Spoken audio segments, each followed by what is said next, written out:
Hello everyone. So in this video we will learn about escape character. तो escape character क्या होते हैं हम लोग के?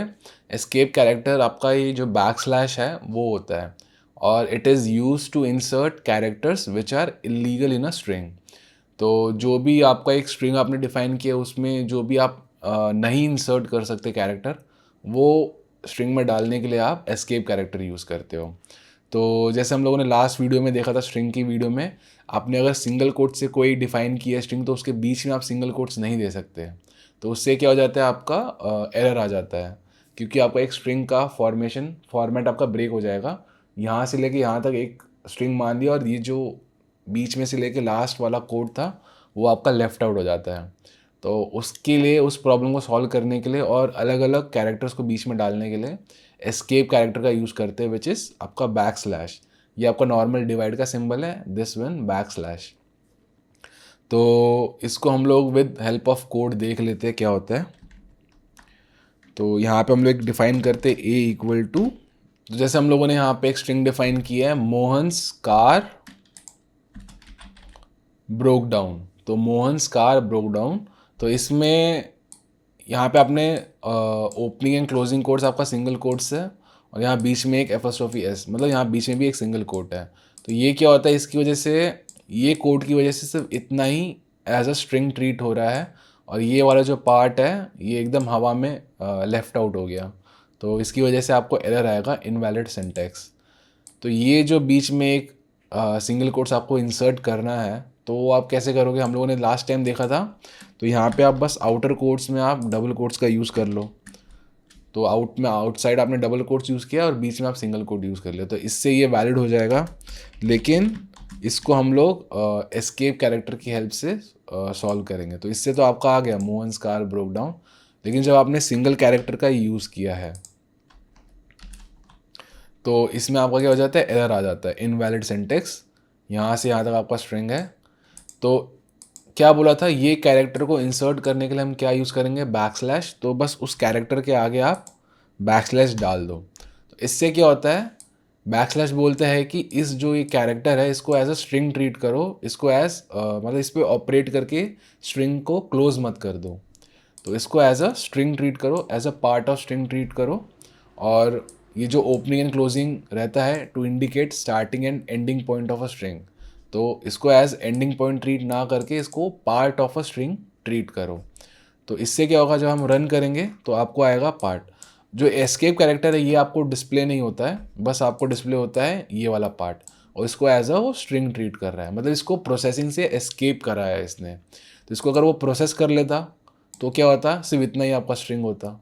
ये ओपनिंग की तरह इसको ट्रीट किया, इसको क्लोजिंग की तरह ट्रीट किया, तो उसको ये जो स्ट्रिंग का जो प्रोसेसिंग है उससे एस्केप करा के इसको as a part of string treat किया है।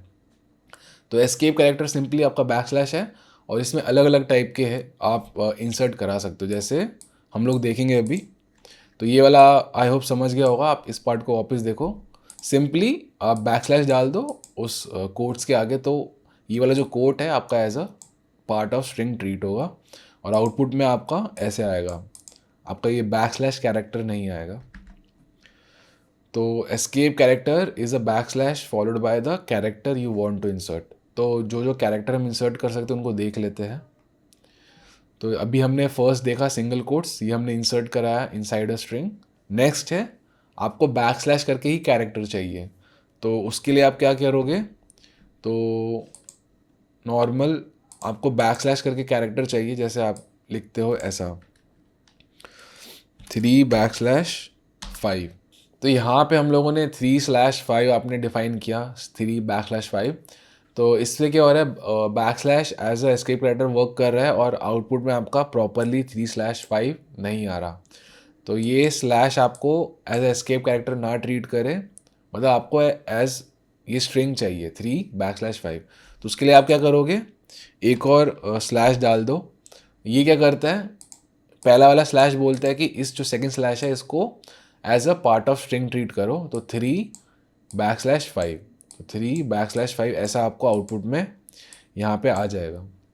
जो पहला बैक स्लैश रहेगा वो हमेशा as an escape character work करता है, तो उसकी वजह से आपका ये जो सेकंड कैरेक्टर है ये थोड़ा सा ख़राब हो गया था।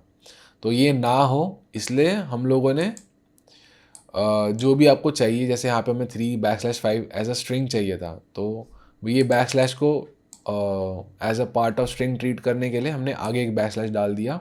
तो इसकी वजह से ये जो है ये वाले को उसने एस्केप कैरेक्टर ट्रीट नहीं किया, as a part of string treat किया। तो इससे हम लोगों ने देखा कि आप बैकस्लैश कैसे इंसर्ट कर सकते हो स्ट्रिंग में। नॉर्मली अब इसको हटा दोगे तो आपका ये थोड़ा रॉन्ग वे में इनपुट आउटपुट आ जाता है।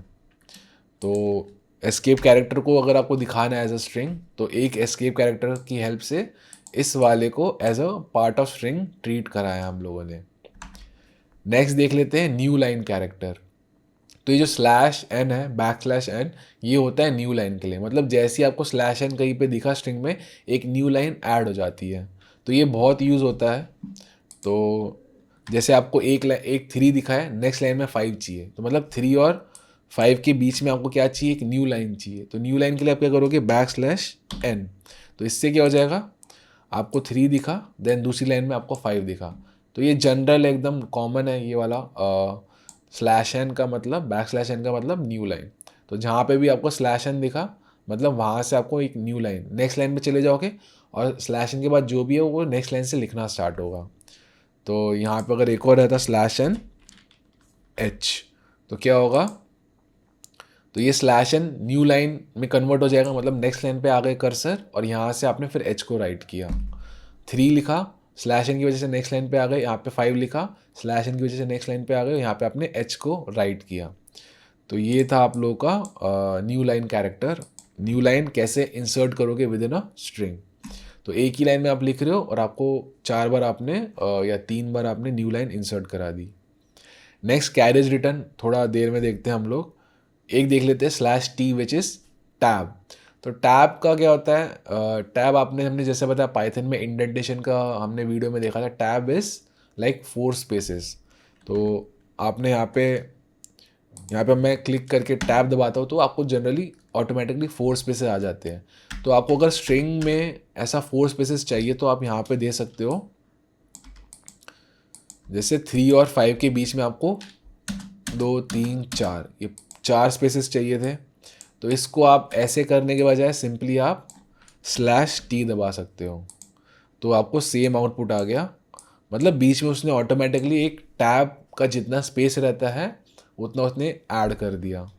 तो स्लैश टी अब 2 बार दोगे तो डबल टैब, मतलब 2 टैब का स्पेस इसने ऐड कर दिया बीच में। तो ये न्यू लाइन के लिए है, मतलब नेक्स्ट लाइन पे ले जाने के लिए, स्लैश टी टैब बीच में स्पेस देने के लिए। तो ये थे जनरल है, slash T slash N. Then slash B back space. तो बैक स्पेस तो पता है, बैक स्पेस दबाओगे तो कैरेक्टर आपका डिलीट हो जाएगा। तो मतलब अगर मेरा कर्सर बीच में है, यहाँ पे मैंने बैक स्पेस दबाया तो 3 आपका डिलीट हो गया। तो वैसे ही स्लैश बी आप डालोगे तो ये क्या करता है, जैसे ही स्लैश बी आया तो उससे पहले जो भी कैरेक्टर था उसको हटा देंगे। तो यहाँ पे रन करेंगे तो आपको देखो 3 आपका हट गया। अगर यहाँ पे रहता 3 2 1, तो अब ये स्लैश बी क्या करेगा, एक बैक स्पेस आके ये 1 को हटा देगा। तो जब आउटपुट आएगा आपका तो 1 आपका मतलब बैक स्पेस हो गया, हट गया। तो मतलब जिस भी पॉइंट पे आपका स्लैश भी दिखा तो वहाँ से एक पॉइंट आपने आगे हटा दिया। मतलब इसका मतलब क्या हो गया, पाइथन ने आपकी तरफ से एक बैक स्पेस दबा दिया बस। तो इस पॉइंट पे बैक स्पेस ऐसे होके आउटपुट में आपका 3 2 5 आ गया। तो ये बैक स्पेस का था। नेक्स्ट हम देख लेते हैं कैरियज रिटर्न। कैरियज रिटर्न क्या होता है, कैरियज रिटर्न जैसे आप टाइपराइटर में होता था पूरा आप इधर करते थे फट करके, इससे क्या होता था, आप फ्रेश लाइन पे आ गए, एकदम स्टार्टिंग पॉइंट पे आ गए, फिर आप वापस लिखा, ऐसे किया स्टार्टिंग पॉइंट पे आ गए, वापस लिखा, देन स्टार्टिंग पॉइंट पे आ गए। तो सेम वे में यहाँ पाइथन में आप लोग कर सकते हो। कैसे, आपका जैसे एक बड़ा सा सेंटेंस रहेगा, आई लिव इन इंडिया, ठीक है। अब इसके बाद यहाँ पे हम देते हैं slash R. Slash R stands for carriage return, और हमने यहाँ पे दिया, मैं लिखता हूँ सिर्फ 1 2 एंड 3 कैरेक्टर मैंने लिखा फॉर अ रीज़न। तो 3 2 4 हम लिख देते हैं। तो इसका मतलब क्या होगा, जैसे ही आप ये पाइथन इसको एग्जीक्यूट करेगा, इसने वो आई प्रिंट किया, स्पेस प्रिंट किया, live space in space India space, तो इसने इतना प्रिंट कर दिया। देन जैसे ही उसको स्लैश आर मिला तो ये एकदम फर्स्ट पे आ गया, मतलब आई के ऊपर आ गया, और वहाँ से उसने 1 2 3 4 प्रिंट कर दिया। मतलब जो आई लिव था उसके ऊपर इसने 1 2 3 4 लिख दिया। मतलब इसने सेंटेंस लिखा I live in India, then carriage return मिला इसे स्लैश आर, तो एकदम स्टार्टिंग पे आ गया, और कैरेज रिटर्न के बाद जो भी था उसने वो स्टार्टिंग से ओवरराइट कर दिया। तो इसको एक बार देख लेते हैं। तो यहाँ पे आपको दिख रहा है, अगर ये मैं हटा देता हूँ, इसको मैं स्लैश टी कर देता हूँ, तो यहाँ पे है आई लिव इन इंडिया, मतलब एक्चुअल में ये पाइथन ने लिखा। देन जैसे ही उसको यहाँ पे स्लैश आर मिलता है, स्लैश आर मिलता है, इसने क्या किया, वो एकदम स्टार्ट पे आ गया यहाँ पे, और उसने 1 2 3 4 ओवरराइट कर दिया जो लिव था।